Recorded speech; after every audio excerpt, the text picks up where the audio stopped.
બનાસકાંઠાના કાંકરેજ તાલુકાના બુકોલી ગામે બે ધાર્મિક મંદિરોને નિશાન બનાવાયા. ઠંડીનો લાભ લઈ તસ્કરોએ ચોરીને અંજામ આપ્યો. મળતી માહિતી અનુસાર બુકોલી ગામે આવેલા શ્રી સિકોતર માતાજી મંદિર અને બહુચર માતાના મંદિરના તાળા તોડી દાનપેટી અને ચાંદીના છત્રની ચોરી થઈ હોવાનું સામે આવ્યું છે.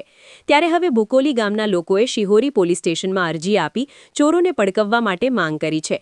જેમાં સૌથી અગત્યની બાબત વિશે વાત કરીએ તો હાલમાં તો પોષ મહિનામાં કડકડતી ઠંડીની ઋતુમાં ચોર ટોળકીઓ સક્રિય થઈને ઠંડીનો લાભ લઈ યેન કેન પ્રકારે ધાર્મિક મંદિરોને નિશાન બનાવી ચોરીને અંજામ આપી રહ્યા છે. ત્યારે કાંકરેજ તાલુકાના બુકોલી ગામે બહુચર માતાના મંદિરનું તાળું તોડી ચાંદીનું છત્રની ચોરી થઈ હોવાનું સામે આવ્યું છે. અને ત્યારબાદ સિકોતર માતાજી મંદિરમાં દાનપેટી ઉઠાવી લઈ જઈને અંદરથી રોકડ રકમ અંદાજિત 20,000 રૂપિયાની રોકડ રકમની ચોરી થઈ હોવાનું બુકોલી ગ્રામજનોએ જણાવ્યું હતું. અને આ મામલે શિહોરી પોલીસ સ્ટેશનમાં અરજી આપી કાયદેસર કાર્યવાહી કરવા માટે જણાવ્યું હતું.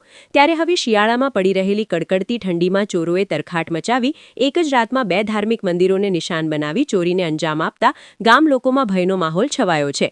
તાત્કાલિક અસરથી આવા ચોરીને પકડી કાયદાનો પાઠ ભણાવવામાં આવે તેવી માંગ ઉઠી છે. ત્યારે હવે જોવું એ રહ્યું કે પોલીસ આ ચોર ટોળકીને પકડવામાં સફળ રહેશે કે પછી અસફળ તે જોવું રહ્યું.